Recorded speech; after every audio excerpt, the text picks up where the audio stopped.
નમસ્કાર દર્શક મિત્રો આ વિડીયોની અંદર આપણે સેજલ પંચાલ વિશે સંપૂર્ણ જાણકારી અને માહિતી મેળવશું।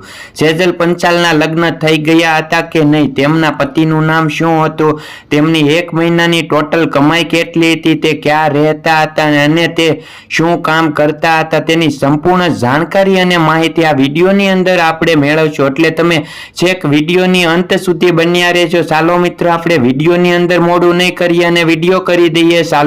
મિત્રો, સેજલ પંચાલના લગ્ન થઈ ગયા હતા અને તેમના પતિનું નામ શક્તિ ઠાકોર અને અહીંયા તેમની દીકરી છે તેમનું નામ નાયરા રાખવામાં આવ્યું હતું। સેજલ પંચાલ છે તેમને ગુજરાતી ઇન્ડસ્ટ્રીમાં કામ કરવું એટલે કે ગુજરાતી એક્ટર તરીકે કામ કરવું ખૂબ જ ગમતું હતું।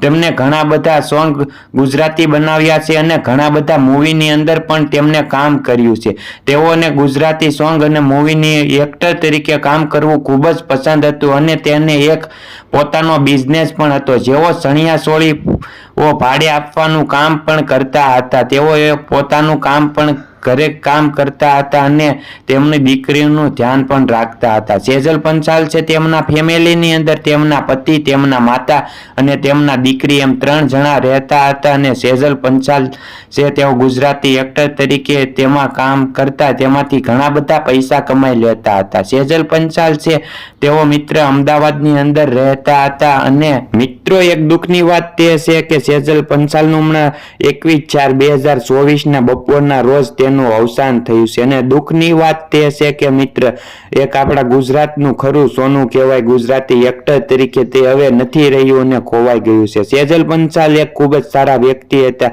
અને તમે મિત્ર તેમને કોમેન્ટમાં ઓમ શાંતિ લખવાનું ભૂલતા નહીં અને ભાવભરી શ્રદ્ધાંજલિમાં કોમેન્ટની અંદર ઓમ શાંતિ લખી દો એટલે તેમને ખૂબ આત્માને શાંતિ મળે। ભગવાન શ્રી કૃષ્ણ આગળ એવી પ્રાર્થના કરજો। અને તેના અવસાન પહેલા તેને ઇન્સ્ટાગ્રામની અંદર એવી સ્ટોરી બનાવી હતી કે હે ભગવાન, મને તું અવતાર દેતો, એક છોકરી તરીકે અવતાર ના દેતો, કેમ કે હવે હું આ મારી જિંદગીથી કંટાળી ગઈ છે। અને તેને આ શા કારણે આવી સ્ટોરી બનાવી હોય તે મિત્ર આપણને કાંઈ હવે બહુ ખબર નહીં, તમને બધાને ખબર હોય તો કોમેન્ટ કરજો અને તમને મિત્ર જણાવજો કે સેજલ પંચાલ વિશે આ માહિતી કેવી લાગી હોય તે પણ કોમેન્ટ કરજો અને કોમેન્ટની અંદર ઓમ શાંતિ લખવાનું ભૂલતા નહીં। આ વિડીયો વધુ લોકોને શેર કરજો જેથી બધા લોકોને ખબર પડે કે સત્ય હકીકત અને માહિતી શું હતી, તેમની સંપૂર્ણ જાણકારી શું હતી અને સેજલ પંચાલનો અને તેમના પતિનો મિત્ર આ છેલ્લો વિડીયો છે જે તમે આયા જોઈ શકો છો। તમને વિડીયો કેવો લાગે લાઈક કરજો અને ચેનલને સબસ્ક્રાઇબ કરવાનું ભૂલતા નહીં અને બધા મિત્રોને ખાસ કહી દેવી કે કોમેન્ટની અંદર ઓમ શાંતિ લખવાનું ભૂલતા નહીં। નમસ્તે, એક વિડીયોમાં ફરી પાછા મળશું।